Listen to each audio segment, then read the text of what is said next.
Hello, everybody. Welcome to the webinar today. So we're going into a comprehensive guide to ANSI ISEA Z358.1-2014.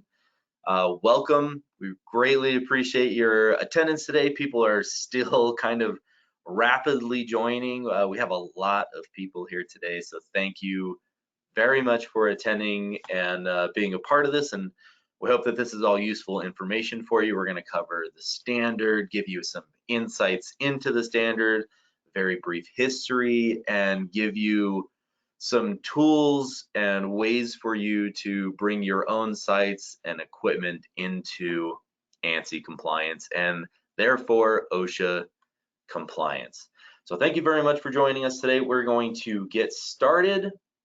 First, the presentation is not really meant to be distributed widely. It's an educational tool. So we're going to give you a bunch of ways to interact with us, reach compliance, and even a PDF of this information much later on.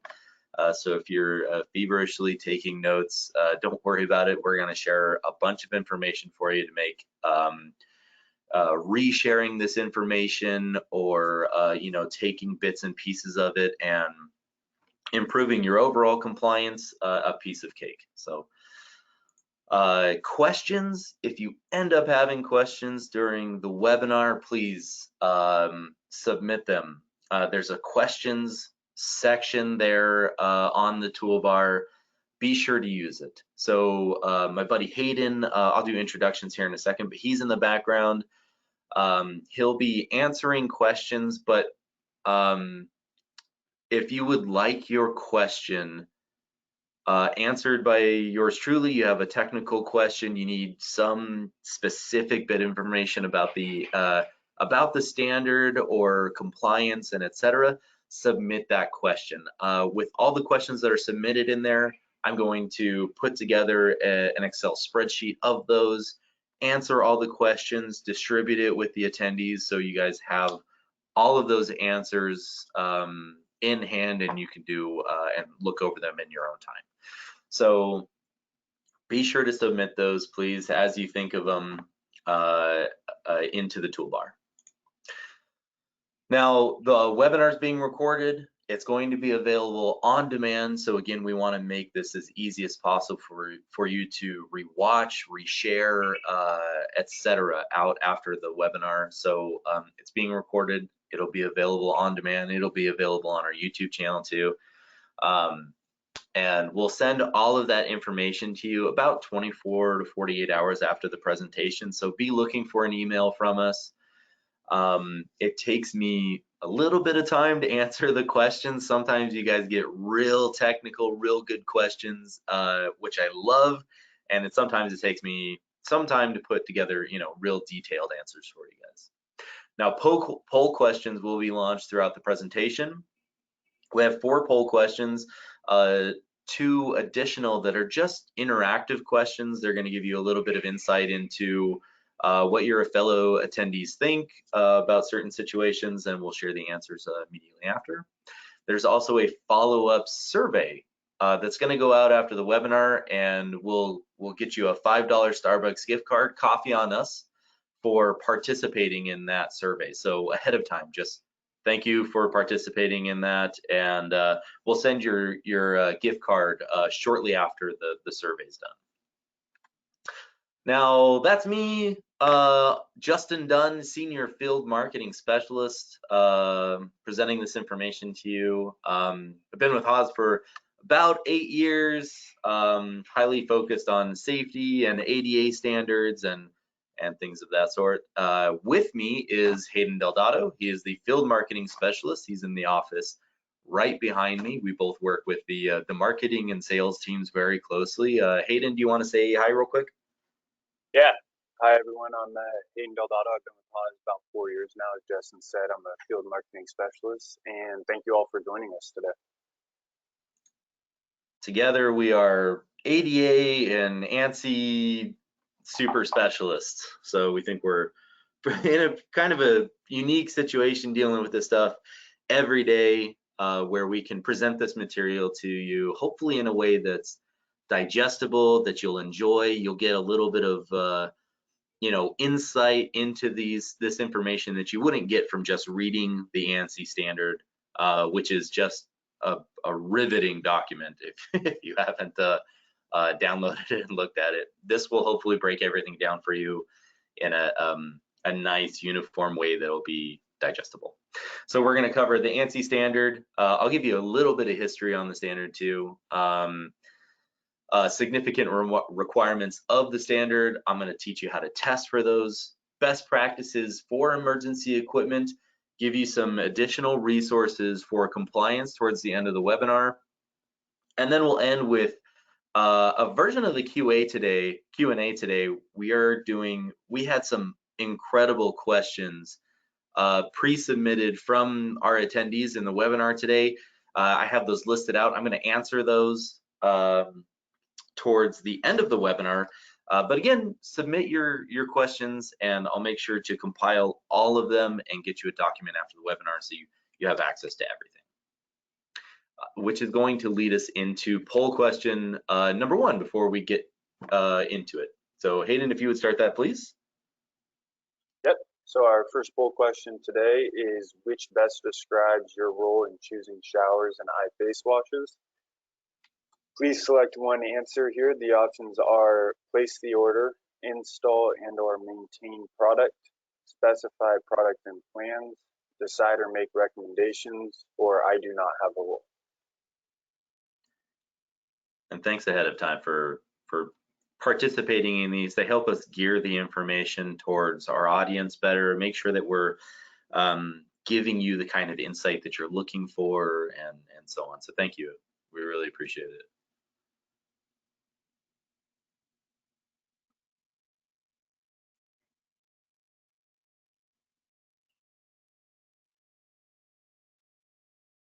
Looks like the answers are starting to slow down. I'll close it in just a second.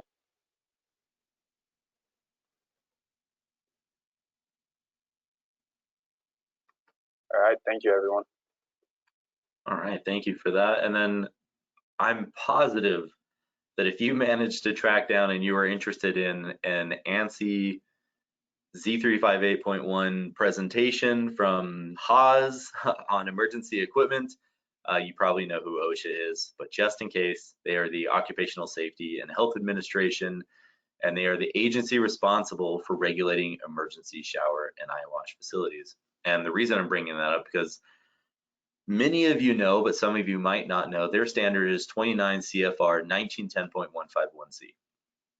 Under the medical services and first aid section, and all that it states is where the eyes or body of any person may be exposed to injurious corrosive materials, suitable facilities for quick drenching or flushing of the eyes and body need to be provided within the work area for immediate emergency use. Now, this doesn't give us a lot of information. It's not telling us how I accomplish that, what kind of, exactly what type of materials, corrosives, etc., what level of protection I need. And that's where ANSI comes in. That's where your SDS sheets come in on site and so on. And I'll explain all that going forward. But ANSI gives us and the ISEA give us the answers to how to comply with OSHA's 29 CFR 1910. Now, just a quick note on the importance of compliance following OSHA's guidance, ANSI's guidance. This is all in an effort to prevent injuries and fatalities. Okay, general workplace risk, lowering lost time and money, getting people out there working hard, earning a paycheck back to their families in the same condition that they showed up to work in, right? Getting them home safe and sound, and if there's an emergency, that the proper equipment is in place to make sure that they maintain their health, they maintain their eyesight, their skin, their ability to go back out and earn that paycheck, right? So for you and for your coworkers, this is all in an effort to protect them and get them back to their families, right? Now, OSHA has stepped up enforcement, particularly for employers who have a history of serious or repeated violations, which are two of the most serious. On August 1st, 2016, OSHA fines increased for the first time since 1990 by 80%. So it's been about 8 years, or sorry, 6 years. This is still news to some people. It was a huge increase, and the increase in fine size has grown quite exponentially, as you can see.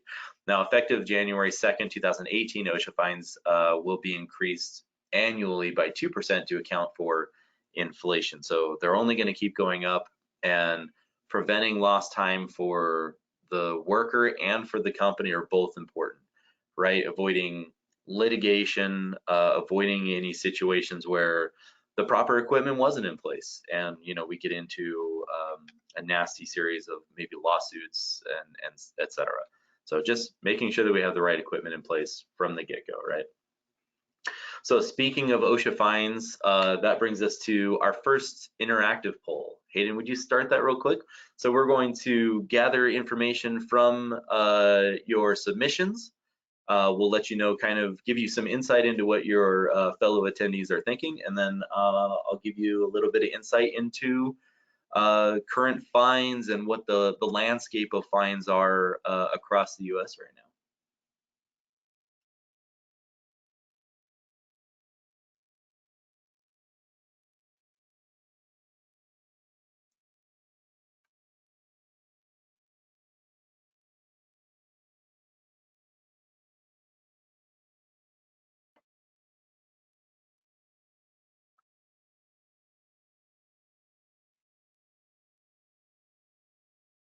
All right, it looks like we have a lot of guesstimates about what the answer is going to be here, so I'm going to go ahead and close this poll and then reshare it with everyone to show the results.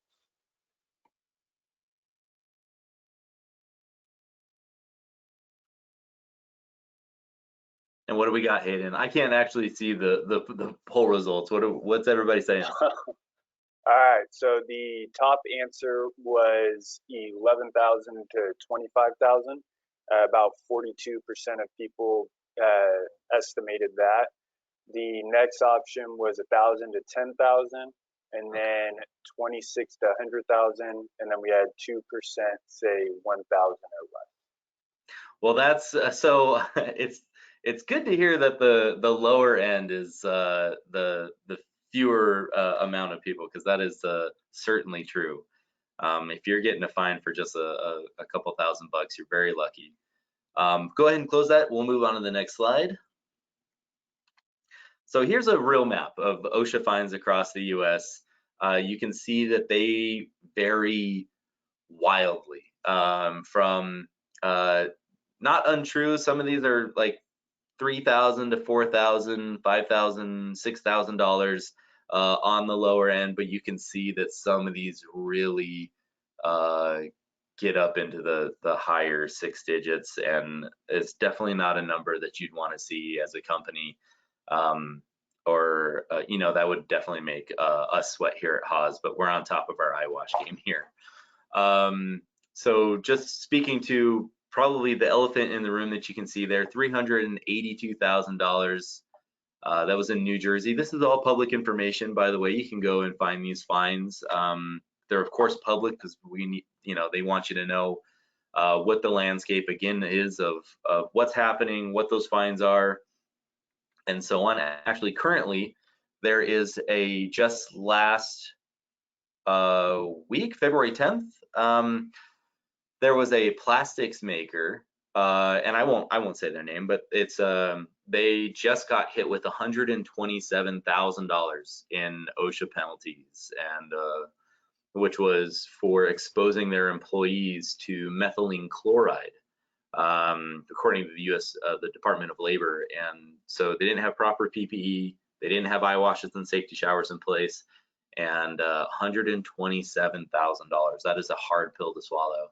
So, and that's where OSHA and ANSI compliance can ensure that, OSHA visits, you're on top of your game, you're staying compliant, and you're not going to have to, deal with or see those types of penalties come your way. Now, the standard was written by the International Safety Equipment Association, ISEA. ANSI defines emergency eye wash and shower design, location, temperature requirements for proper functionality and usage, Again, OSHA just references the ANSI standard in their citations, violations, and it's the recognized source for guidance to comply with their standard because it doesn't give us a lot of information. It leaves us guessing. It's one paragraph and it doesn't tell us the how. And that's where ANSI, of course, comes in. Now, it was first published in 1981. There's been a bunch of revisions after that, most recently 2014. Some of the most important changes that were made, though, were in 2009. They introduced the temperature range for water delivery, simultaneous use, which was really needed to be talked about. That was really important.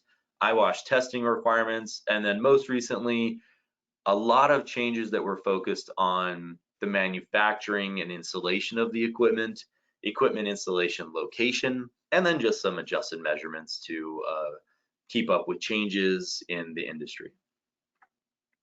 So let's get into the significant requirements. And as I do so, I will give you some insight into how to test for these requirements. Now, what you'll need and what is required is, number one, on weekly minimum performance requirements on weekly testing it's so simple. Number one, the emergency equipment has to be activated. Both the eyewash and the shower, if there's both there, they both have to be activated. And what that is doing is ensuring that there's flow to the heads of the device, and the activation needs to be long enough to clear out the stagnant water in the equipment. I cannot tell you the horrors that I have seen activating equipment that is in a dark corner in a facility that hasn't been touched in years. It's amazing that I have not gotten Legionella at this point. But just noodles coming out of the showers and every color of water that you can imagine. So make sure you're cleaning out the pipes. We definitely don't want somebody to go to use this equipment and then have to deal with some bacterial, some infection, and so on top of what they're already dealing with. So nice, clean, potable water is required. So just make sure you're flushing out those dead legs. On portable equipment for a weekly test, you do not need to activate the equipment. If it is a self-contained tank and you are following the manufacturer's suggestions and requirements for changing out the water, you do not need to activate the equipment. You do, however, need to go make sure that the equipment has not been activated and that there's enough water in there to supply a full 15-minute flush. So on portables, visual inspection, that's all that's required. Once a year, you are required to perform an annual inspection. Okay, this is our checklist. We made this here at Haas. It's a great little document, kind of details everything that you need to look for and do, and gives you a section there to fill out at the bottom for documentation. But you need to test the equipment from head to toe. Everything I'm about to cover with you, from the height of the shower head to the stream coming out of the eyewash, and so on. So there's a lot of requirements that need to be covered. We have checklists that can greatly help with that, and I'll cover how to do that here in a moment. But you're going to need a couple tools. Number one, you need a tape measure. Tape measure is super important. An eyewash gauge. This was designed it's in the ANSI ISEA standard. They gave us the design of this gauge, how to make it, and I'll give you some more information about it later, but it helps us to gauge the flow from the eyewash. You need a 5-gallon bucket with the 2-gallon water line marked on the outside so that you can measure the amount of water coming out of the shower. I'll also go over how that works. You need a shower sock and pole because they call them drenched showers for a reason. And if you don't have one, you're probably going to get soaked, but it helps to funnel all of that water down into the bucket. You need a thermometer to check the temperature and some form of ANSI Z358.1 checklist. We'll share ours with you in the follow-up materials so you have it and you can share it out as much as you would like.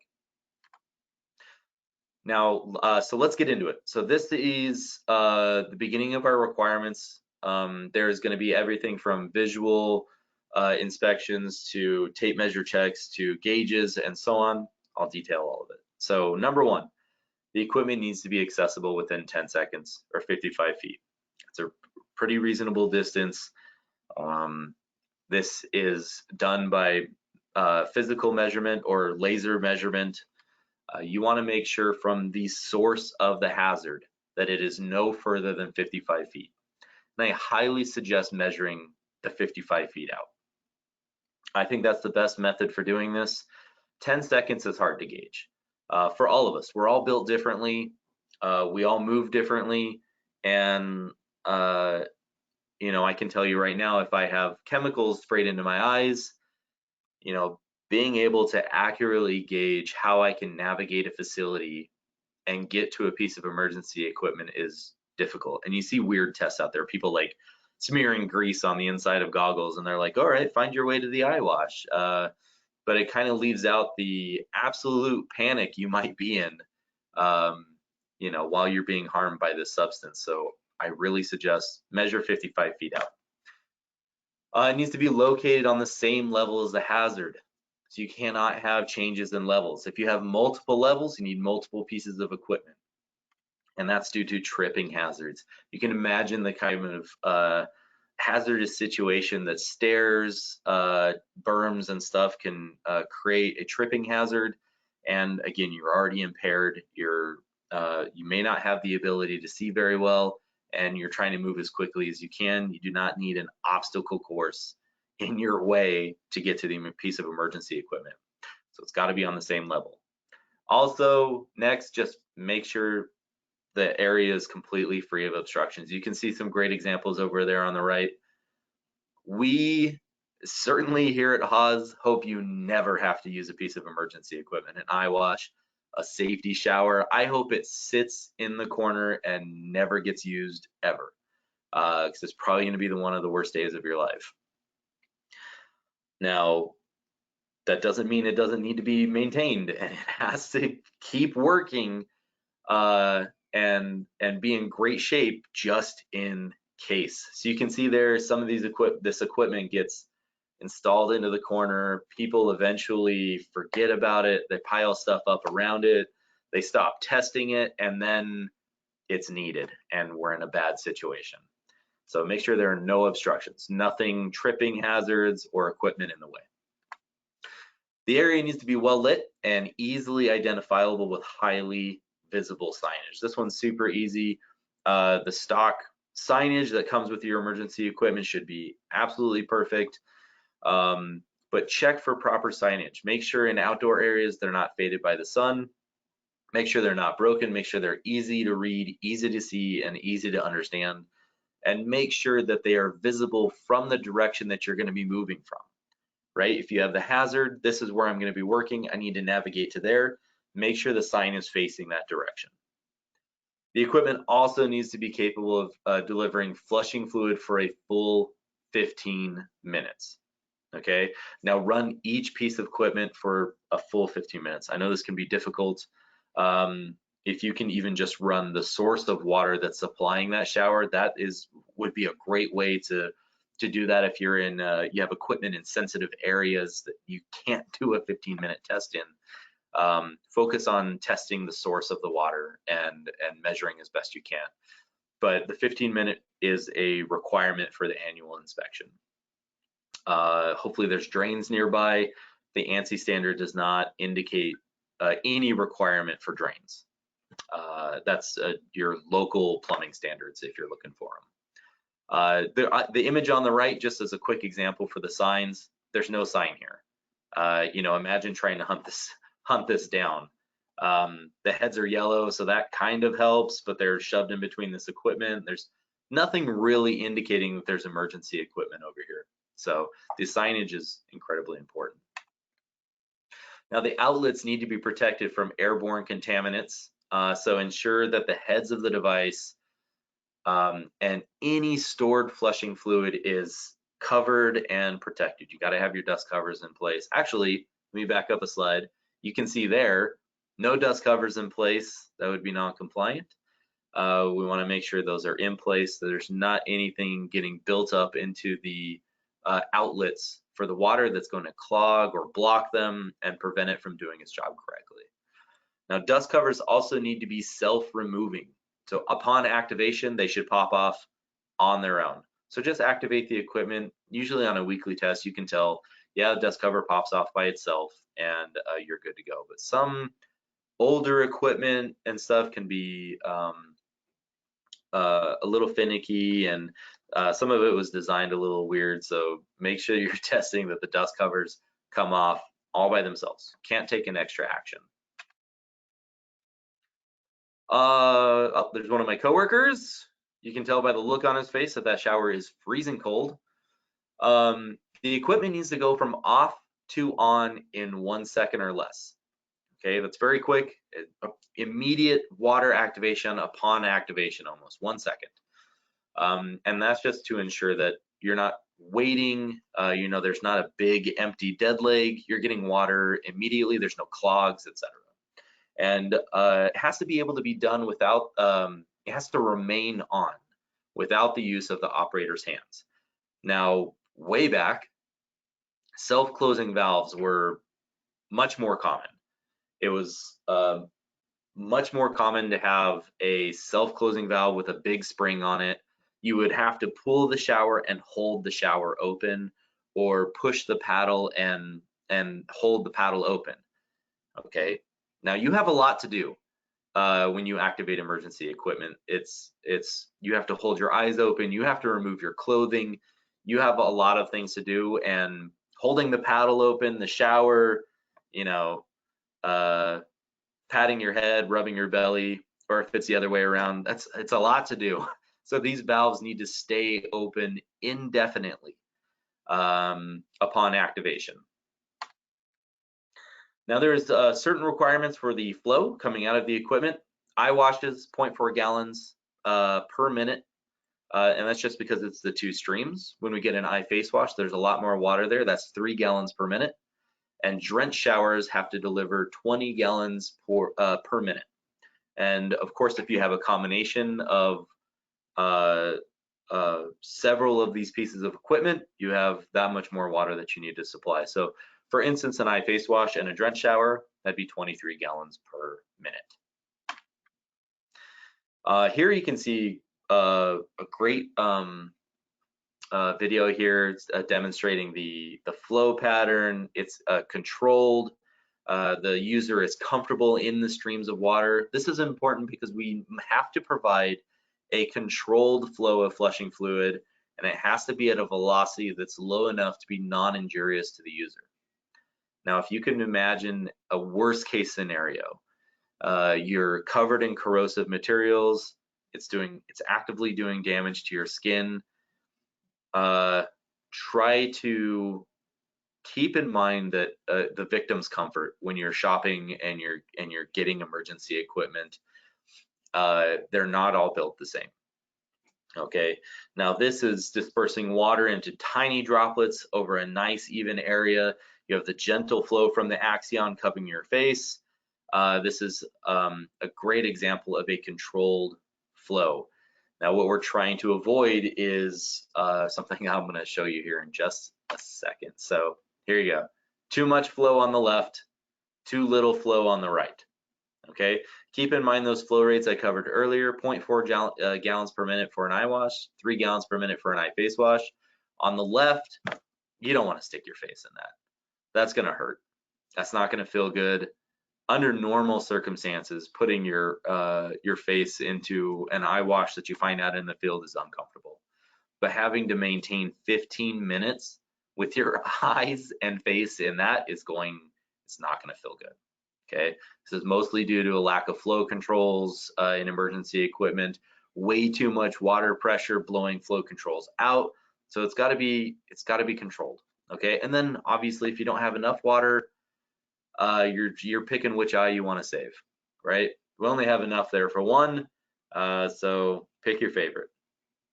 But too little and too much is dangerous on both ends.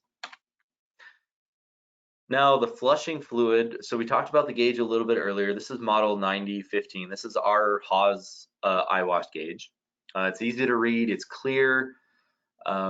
you would use this and position it over the eyewash, and I'll show you how to use it here in a second, but the fluid from the eyewash needs to cover those circles on the gauge. The interior and exterior of the gauge at some point less than 8 inches.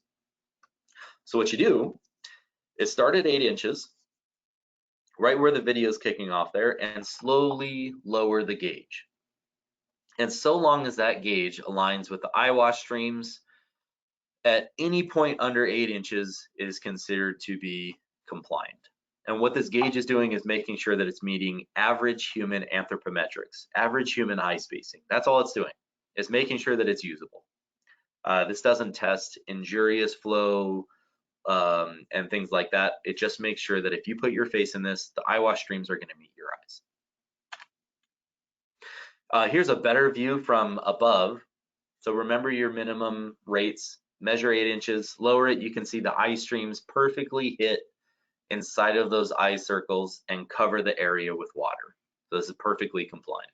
It's a nice above view of our Axion technology too, which looks really cool. But I'm kind of a safety nerd, so maybe that's not cool to you, but it's cool to me. Now the flow pattern from the eyewash or eye face wash streams is important. So I used the word anthropometrics earlier, and that's what all of this is based on. Average human size, eye positions, and so on. Now, you have to meet, the flow pattern has to be between 33 to 53 inches from the floor. Anywhere in that area is considered compliant. That's the top of the water, not the top of the eyewash heads. Okay, and what that's doing is, one, helping to make sure that it's not injurious, because those spray all over the place. It's usually just a fountain of water, a geyser, if you will. But this is making sure that the average human, tall, short, whatever, is going to be able to bend over and put their face into the eyewash streams and rinse any chemicals and so on off of their face. Now, the previous standard in 2009 was measuring to the top of the heads of the device, which wasn't helping anybody. We needed to focus on the top of the streams, and that's what it was changed to. Now, the heads of the device also have to be a minimum of 6 inches from any obstruction. So just take your tape measure, measure to the top of the streams, and then measure to make sure that the heads are 6 inches from any obstruction. And that's making sure that when you go to use it, you're not going to hit your head on anything, poke your eye out, and so on, just trying to get to use the eyewash, and that there's plenty of space for you to be comfortable during your first aid emergency.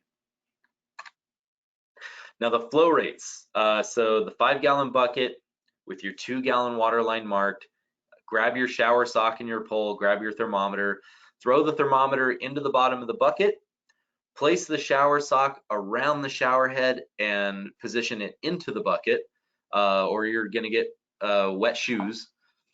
Activate the eyewash and or the eye face wash, whichever one is present, turn it on, because we wanna make sure that our simultaneous flow is working as well.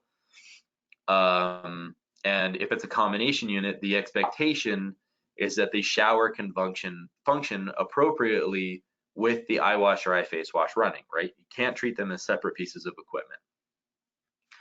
Activate the shower for 6 seconds and check that the 2-gallon water line level is on the bucket is met.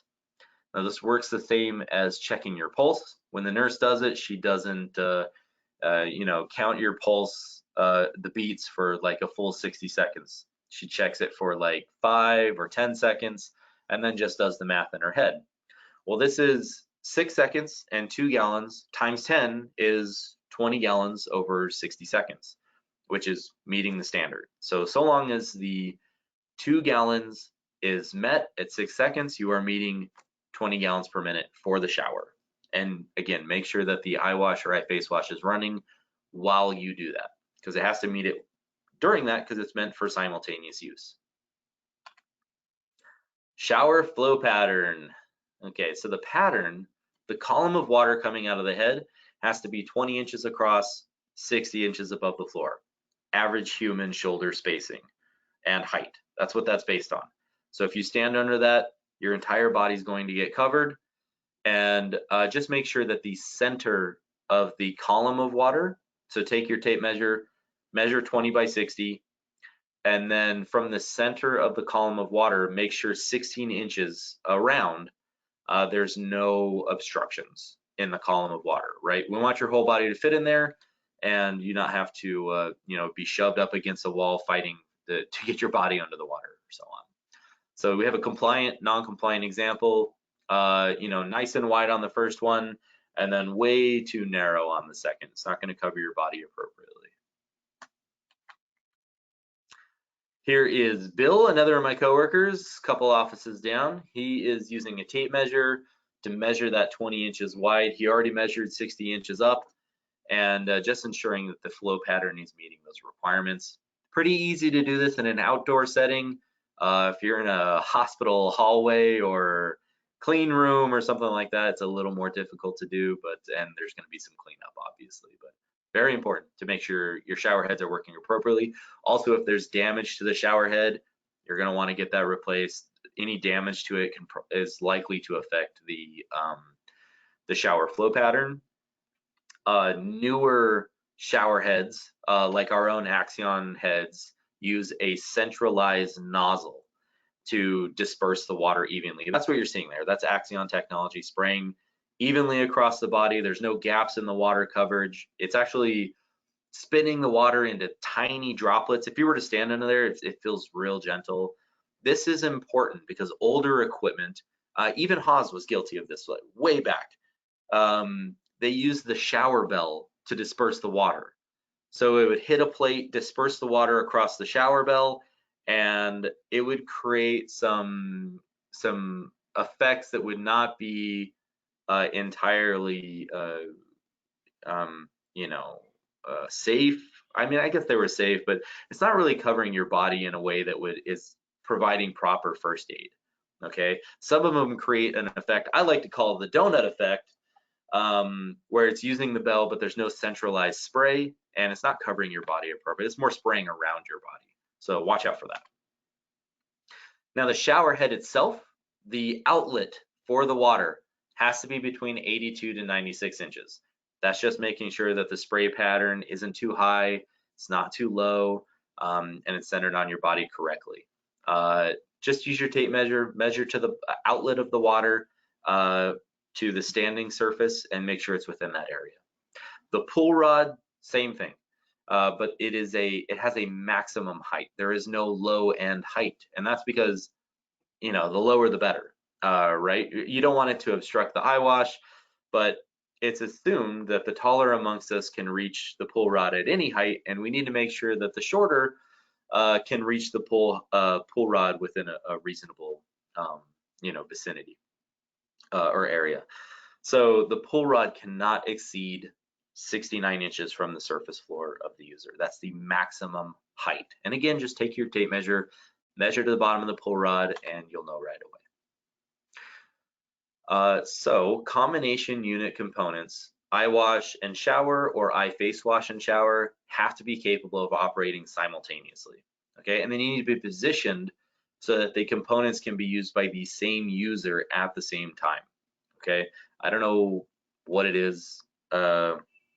Sometimes plumbers get the instructions and they just throw them away, and they think the shower is for one situation, the Eyewash is for another situation, but they're designed to be used at the exact same time. So make sure they're positioned over each other, they're aligned correctly, and that the gallons per minute are being met. 23 gallons per minute for a combination with an iFace wash, 20.4 with a combination with an Eyewash. I think a combination with an iFace wash makes a lot more sense. I don't know why you would focus on full body decontamination and then get a device that's only going to rinse your eyes out. An iFace wash is much closer to industry standards nowadays, and it's the only kind that Haas offers. We don't put an iFace wash in on any of our equipment unless it's freeze protected. Now, you need to check for starvation. Now, earlier I mentioned that you want your iFace wash on during the shower test where we're testing the gallons per minute. And what you're checking for is when you activate the shower and you're not seeing a dip in performance to the Eyewash or iFace wash. That's called starvation. the water is going to take the path of least resistance through the equipment. That's usually the shower. It's outputting, 20 gallons per minute plus. If you're lucky, it's outputting 20 gallons per minute. We use flow controls to make sure that's accurate. But some equipment doesn't use flow controls, and there's a lot of water plumbed to these. So you're getting 30 gallons per minute. If you're real unlucky, 40 gallons per minute. It's going to feel like a waterfall on top of you.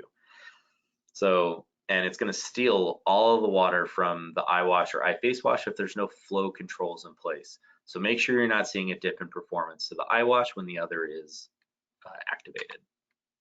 Shutoff valves, super simple. You have to have a shutoff valve lockout device in place for the shower or iFacewash. Okay, if there's a shutoff valve upline from the Eyewash or shower or whatever it is, you have to have it locked out. And that's just making sure that maintenance doesn't accidentally leave it closed. Somebody doesn't just walk by and close it, for giggles. So make sure it's locked out. That's it. So trace the line back, make sure it's shut off, or locked open, and you're good to go. This one's also really simple. Employees who might be exposed to hazardous materials need to be instructed in the location and the proper use of that emergency shower. Okay, quiz your employees, question them. Where's the closest piece of equipment? How do you activate it? Not all emergency equipment is built the same. Okay, the standard, which we try to really stick to, but isn't required, but across most manufacturers, it's a paddle and it's a pull rod. But that does change for some manufacturers. So make sure that they understand how that equipment is going to work so it can be activated quickly. There's no guesswork while they're there. Where the possibility of freezing conditions exists, you have to protect that equipment from freezing. So check your local weather patterns. Plan to check this equipment at the worst time of the year, right? If you're only checking this equipment for freeze protection and whether it needs it in June, it's not doing you any good, right? So December, January, whatever your coldest month is, make sure that you're checking the equipment, see if it needs freeze protected. If the temperatures are getting low enough to freeze the water, that means the equipment's not going to work. It's going to freeze in the pipes. It's not going to work. You'll need something like you see over here on the right. This is our 8315 CTFP. It's a cable trace freeze protected equipment. So there's a heated cable on those pipes, constantly protecting the combination unit from freezing. And then the same with the 7603. It's just a portable equivalent. So there's a heat trace cable ensuring that the tank is not going to freeze and it's going to stay liquid inside of the tank and usable. Now you need to provide tepid flushing fluid, okay? What this means is that the flushing fluid that's coming out of the equipment needs to be 60 degrees Fahrenheit to 100 degrees Fahrenheit. Okay, 16 degrees Celsius to 38 degrees Celsius for my friends up north and the rest of the world. That temperature range is super important. South of 60 degrees is where we start to get into a situation where the water might be cold enough to instill hyperthermia. It's going to make us short of breath, and depending on what we're serious or what we're dealing with, can be really dangerous. And then north of 100 degrees Fahrenheit is when the soft tissues on our body start to be damaged, like our eyes. I'll go over that here in a second. So 75% of ophthalmologists say having that tempered water is very important. And there's some of the equipment there on the right that you would need: mixing valves, steam water heater, electric instantaneous heaters. We got all this stuff available. So very important we're meeting that range, certainly for victim comfort. I mean, imagine staying in 60 degrees for 15 minutes while you're covered in nasty chemicals. It's not going to be fun. Now to test, just use a thermometer. Earlier I mentioned throwing the thermometer in the bottom of the bucket when you're testing the shower. It's a great time to test the temperature of the water and ensure that you're meeting those requirements. Now, if you're close to an outer wall of your facility, let it run for a couple minutes and then test it, and make sure that you're getting a consistent water temperature throughout your full 15 minutes, okay? So the water range, again, 60 to 100 degrees. Just make sure you're testing with the gauge in the bottom of the bucket, or if you don't have a shower in place where you can test a bucket of it, and you don't want, and it's difficult to collect from the Eyewash, just put it into the streams of the Eyewash or iFacewash. Now, if it's too cold, less than 60 degrees, again, hypothermia, cold shock, possible cardiac arrest, the user could end the flushing before the recommended time, and they may not remove their clothing because it's freezing cold and you got to be in your birthday suit. So if it's too hot, more than 100 degrees, hyperthermia, heating up too quickly, a heat stroke, confusion. You might scald your eyes, soft tissue, skin burns at 120 degrees Fahrenheit. The hottest I've ever found in a site survey, which we'll talk about here in a couple minutes, was 142 degrees and was terrifying. Luckily, I tested, it was just an iFacewash, and then I got into the area where it was real bad. And again, it may force the user out of the equipment or react negatively with chemicals they're already dealing with. And Legionella bacteria thrives between 95 and 115 degrees Fahrenheit. So on that high end with the hot water, you may be dealing with Legionella bacteria and things like that in the pipes too. Supplemental equipment. Okay, now these are important. This is usually if you're on site and you see supplemental equipment, squeeze bottles also in place on top of plumbed equipment, it's usually a pretty healthy safety environment. They took some extra steps to make sure that you have immediate flushing on your way to plumbed equipment, but that's the requirement. You cannot have supplemental, that's why it's called supplemental, equipment in place without primary plumbed emergency equipment.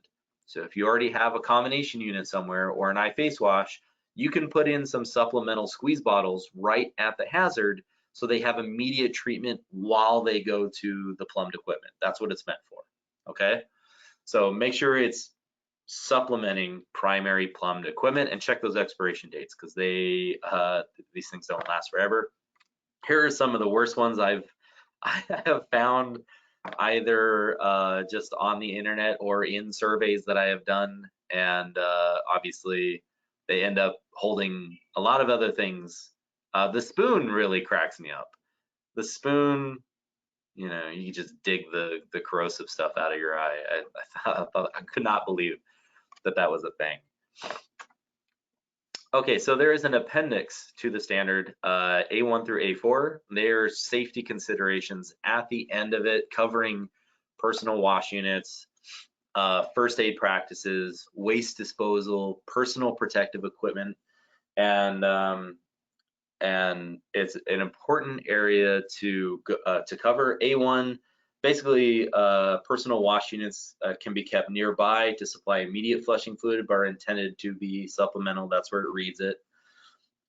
First aid practices on A2 notes that a physician or other appropriate professional should provide the guidance on specific hazards and emergency shower equipment, but also check your SDS sheets. That's where that information comes from. So if you're wondering, do I need an Eyewash? Do I need a shower? Check your SDS sheets. That's where it says under the first aid section. And so on. So there's some additional information here that's very important. It's in the appendix, appendix B1 through B7. These are safety considerations for the supply line. So B1, making sure that you have properly sized supplies. Inch and a quarter is the bare minimum for a combination unit, for instance, ½ inch for an Eyewash or iFacewash. B2, just noting that it's the responsibility of the owner to ensure the equipment is installed and supplied in accordance with the manufacturer's specifications. Under valve operation, just making sure that that it is a stay open valve, before noting that alarm devices are really important, especially if you're in a facility where you're spread out, you don't know if somebody's in trouble. It's important that you have alarms to know The placement of the emergency equipment, it kind of just reiterates what we talked about earlier. The flushing fluid temperature, 60 to 100 degrees, and then weekly activation is noted in the appendix B7. Note that also down there is installation considerations for a booth. We can't make this type of equipment flush with the ground, so a single step up into an enclosure, as long as it's an enclosure like you see here, this is our EPOD, then it's compliant. But if it's a step over something into just a normal, like a berm or something like that, to a piece of emergency equipment, it's not compliant. So you get one single step and it has to be into an enclosure.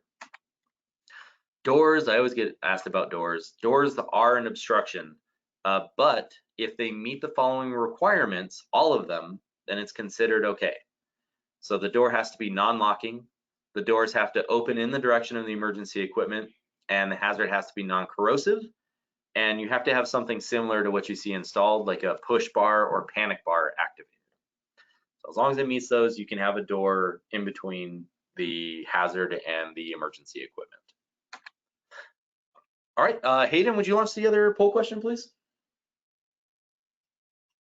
Our next poll question is, what are you likely to do after today's webinar?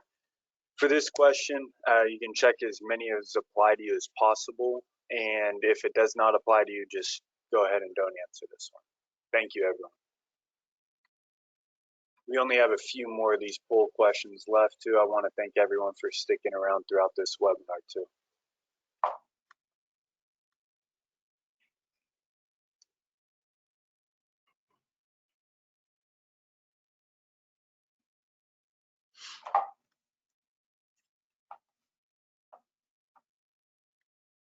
While we have a little bit of time here, while we're waiting for this poll question to close up, I also want to thank everybody for the questions that we have coming in through the chat. We have a ton of questions today. I'm trying to stay on top of it, and what we aren't able to answer will be answered in the follow-up email. All right, I'm going to go ahead and close this poll question up. Thank you, everyone. Well, thanks, everybody. All right, a couple quick best practices. Number one, if you have contacts in, you have to remove your contacts. That contaminants will get trapped in there. Don't rub your eyes. You have to disrobe completely. Contaminants can get trapped, especially chemical contaminants can get trapped in your socks, your shoes, and your clothes. And putting curtains and so on in place, privacy curtains, can be a real effective way of helping maintain your coworkers' decency. So great addition to emergency equipment if you haven't considered it before. There's even a little robe in the little pocket in there. A bump test. If you're going to do something particularly dangerous, maybe check that the emergency equipment is working correctly before you do it. Holy cow, my animation kind of went crazy there. So be cautious while assisting others not to contaminate yourself. Yell and scream at your coworkers, whatever you need to do to get them there. But if you're just spreading the corrosive contaminants to yourself, then you're creating an even worse situation. Ensure the correct type of signage is in place. Be cautious of proximity to electrical equipment. That seems like a no-brainer, but you would be amazed at how often I find outlets and other stuff nearby to this fire hose. Locate other first aid equipment nearby, right? If you have first aid kits, stretchers, whatever it is, put it near the emergency equipment, the first aid shower. Make it a safety hub, right? And then clean your equipment regularly. Just some bleach water, whatever it is, make sure it's well kept and it's in good shape for a long time. This is just color coding for ANSI Z358.1. This is just an important note I like to make to people. Green is the location of safety equipment. Okay, green is a dedicated color in the ANSI standard for safety equipment. So do your best to color code your first aid emergency equipment correctly, because green is, and even in our everyday lives, just the color of safety, and we automatically kind of move to that stuff in an emergency.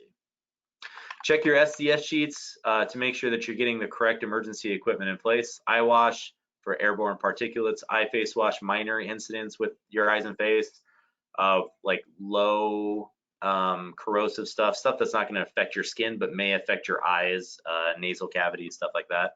Drench shower is really for PPE decontamination. You see a shower by itself pretty rarely. And then combination unit is king. It's good anywhere and ideal for chemical exposure to the eyes, face, and body. Full body decontamination. Hayden, if you want to run that interactive poll real quick. Sure thing. Our next interactive poll is how much of your emergency equipment meets the ANSI standard. We don't expect you to know right off the top of your head, but if you can just give us the best estimate of what you think the answer is.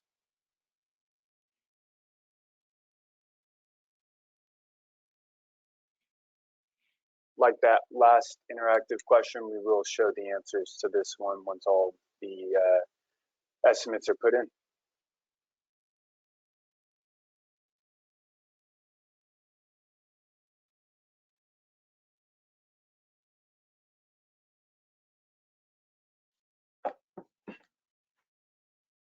All right, thank you, everyone.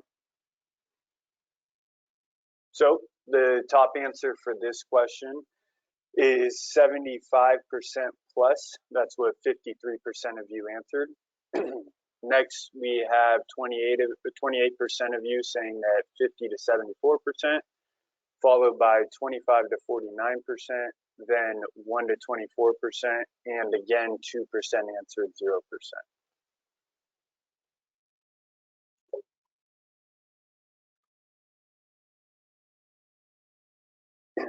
So after seeing what the majority of you think your ANSI compliance level is in that last interactive poll question, we're now going to just touch on two of the programs that Haas offers to help fit your type of situation. The first shown here is our ANSI emergency shower and Eyewash survey program. For this program, we have representatives all across the US and Canada for this. They're all qualified and trained in the ANSI standard, as well as how to test for the ANSI standard and all of its requirements. And the survey program is going to just help offer you insight into your own facility's compliance. The inspection includes an inspection report. That's going to be a basic download of every piece of equipment that we were able to test your facility and how it measures up against the ANSI standard. Next, we have the executive summary chart. That's the chart that you see off to the right here, showing a basic breakdown of what's compliant versus non-compliant and the types of non-compliant. And then we'll follow up with the debriefing meeting where we get to sit down with you, discuss our findings and all the recommendations for fixes we have with you. There are some restrictions that apply to this program, mainly dealing with the amount of days we may have to be at your facility realistically and the distance traveled to your facility.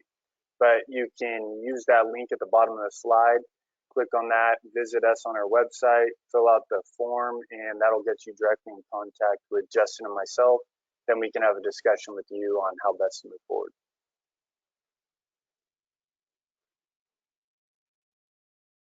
Our second to last poll question today is, would you be interested in a free site survey of your existing emergency equipment for ANSI compliance?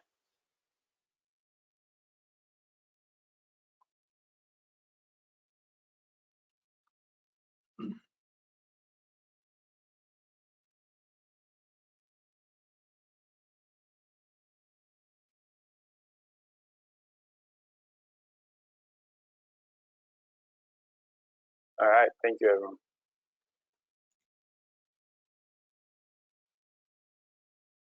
Next, we have our Haas Services program. This program is set up to help you achieve ANSI compliance in any environment and remove those potential pain points that you may have. Some of those pain points you may not even be aware of. We often find that the biggest issue is not knowing how to test for the ANSI standard.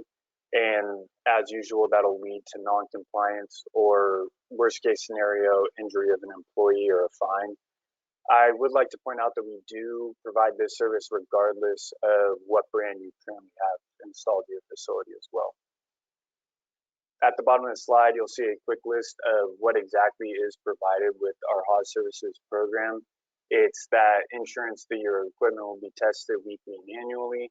Then we have preventative maintenance and contracts, repairs and upgrades, startup and commissioning, online competent person training and certification, and a warranty service. HOS Services is a great program that we have set up. It not only helps us ensure that we're complementing the superior products that we're providing you with, but allows us to do it year-round as well. All right, and then our final poll question today is, would you be interested in learning more about how HOS Services can help you achieve ANSI compliance? And then while you're doing that, so we are at the Q&A. So we have your pre-submitted questions. I'm going to go over them. I'm going to get into them. I've got a couple pages of them, and then close with contact information and a big old fat thank you for you. And so stick around, and I'll do the pre-submitted questions. I know we're at the end of our hour here, so if you have other things to do, this is all recorded. So we're going to get you a link to the recording. It's going on our YouTube, and so that will be accessible to you. But I'm going to answer these questions and go over them and do that live right after this poll question. And there we go. It's closed. Let's do it. So first up, Andrea. Portable eyewash stations. Ours are filled and a label applied as to expiration date on the fluid. Does a portable eyewash still have to be tested on a frequent basis?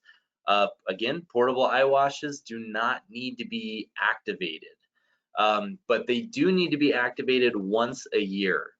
So do a visual inspection weekly throughout the year, and then when you get to your annual inspection, open it, let it drain, make sure it did a full 15 minutes, and you're good to go. There are a lot of devices out there to make sure that the water inside of these tanks doesn't get nasty. There's no growth, Legionella won't be a concern and stuff like that. So a bacteriostatic preservative is what you want to look at. We offer little bottles of them, but there are also, so HOS specifically, this is unique to us, but we offer little devices that can keep that water clean for up to 3 years with only annual cleaning of the little device. And it's like ceramic and a noble metal media that prevents any growth in the tank.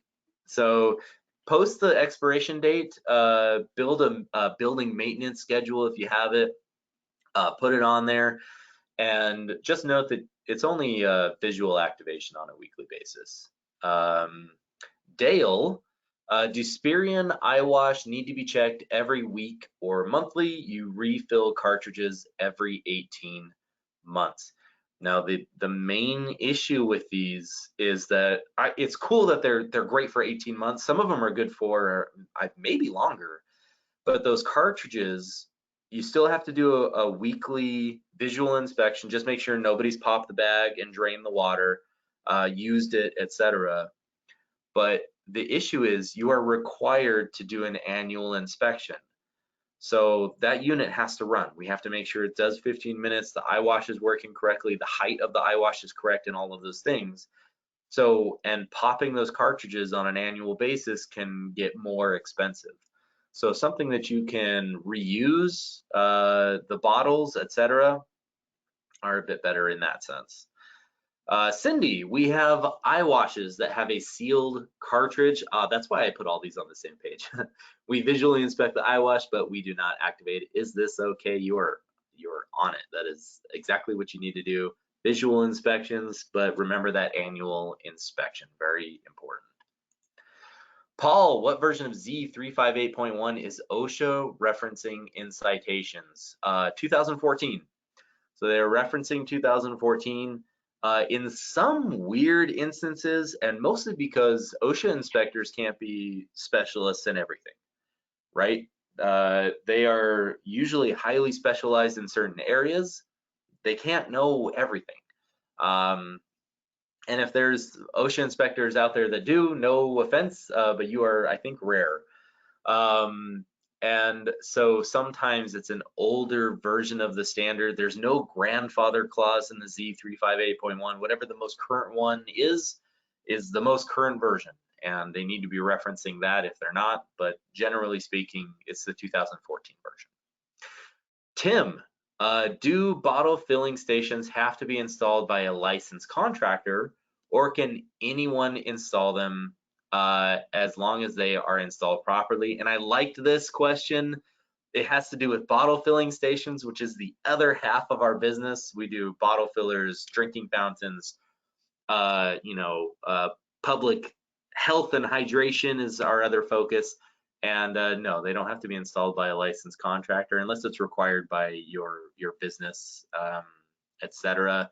But some of them are easy enough that you could do it yourself. If you're a building maintenance guy and you have the know-how, you're more than welcome to install them yourself. I've installed a couple, and I'm a sales guy. I'm a ANSI, I'm a compliance guy. I'm a talker, not a doer, and I've installed quite a few of them. Some of them are pretty easy. Tony, was there any change since the 2014? If so, can they be spelled out? So 2014 is the most recent version. It's likely just to be re-released, maybe with some minor updates very soon. It's not, it has not changed. So we're still focused on the 2014 version, but we do get updates every 6 to 8 years, so we're more than due.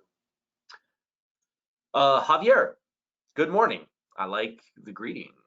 First, in the current regulations in Section 7, for combined stations, it appears that they must work simultaneously. True. But what type of situation will be attended to at the same time? If I have something in my eyes and in another part of the body, only with the shower enough. I ask this so that you can clarify the point. Thanks. I think I understand what you're trying to say here. So simultaneous flow is absolutely required. A lot of the times you're dealing with chemicals and stuff that spray from batteries to bottles of and vats of corrosive substances. There's all types of situations, and it may cover it's more likely to cover your entire body. You likely have PPE on, I hope, personal protective equipment, eyeglasses, and so on. But it's more likely to spray your whole body, which is why I tried to clarify earlier. I really think eye face washes, that's the way to go. If you're going to get a combination unit with a shower, full body decontamination is so important. But they're required to be aligned. They're required to work at the same exact time. If you only need one of them, that's fine. You can only activate one of them, but both should be present if you have the potential for both of them to be needed. Now, how do you size the water heater for EEWS setup? Base it on the GPM requirement and how many pieces of equipment you have attached to it, and what the likelihood is that you may have one or multiple pieces of equipment used at the same time, right? If you have two people working in a particular area and they both have the potential to be exposed, it would be very wise to have two pieces of equipment and a water heater that's ready to supply both pieces of equipment with a full 15 minutes, okay? Instantaneous heaters are incredible. Ours are wild. The power they draw and the amount of heat that they can supply to the water is incredible. So setups like that are really cool, but there are smaller devices for just eye washes and so on, but base it on the GPM requirements for the equipment and how many you might have running at the same time. David asks, any ADA compliance and requirements in the works for emergency equipment? Yeah, absolutely. ADA compliance has always been required of emergency equipment. Eye washes, safety showers. If you have given access to a particular area in your facility, then you are required to have ADA compliant equipment, which we have. Most manufacturers have an ADA compliant versions of their equipment. Haas does an incredible job of that because the other half of our business is drinking fountains. We know the ADA standard inside and out. That's the other webinar I do, as a matter of fact, if you're interested. But ADA compliance has always been required of emergency equipment. So if you have an area where you have given access to, and you have people that you need reasonable accommodation in that area for, then there's emergency equipment designed for that. Oh, I thought I had one more page of that. Well, that was it for those. Thank you very much for those questions. If you did submit some that I didn't get to, a couple of you are reached out to directly for your submitted questions today. Again, I'm going to take my time. I'm going to put some really thoughtful answers together, put them on a spreadsheet, and share them out to everybody. In the meantime, my name is Justin Dunn. I am the Senior Field Marketing Specialist. That is my contact information there. You're welcome to take that and save it. Our Haas customer service is top notch. They are an incredible team, and that is their contact information. You can also visit www.haasco.com. It is a very well put together website. It has spec sheets, it's got list prices, it's got CAD drawings, it's got all the information you could possibly need on our safety equipment, on our hydration equipment. It also has a live chat feature, and so if you're a text kind of person and not a phone call person, we have the live chat there, and you can chat with our customer service team live. If you need anything at all, and it comes down to compliance, emergency equipment, drinking fountains, reach out to us. We're here for you, and thank you greatly for participating in this webinar, for the poll questions, and for being here. I hope you have an amazing week. Reach out to us if you need anything. Have a great day.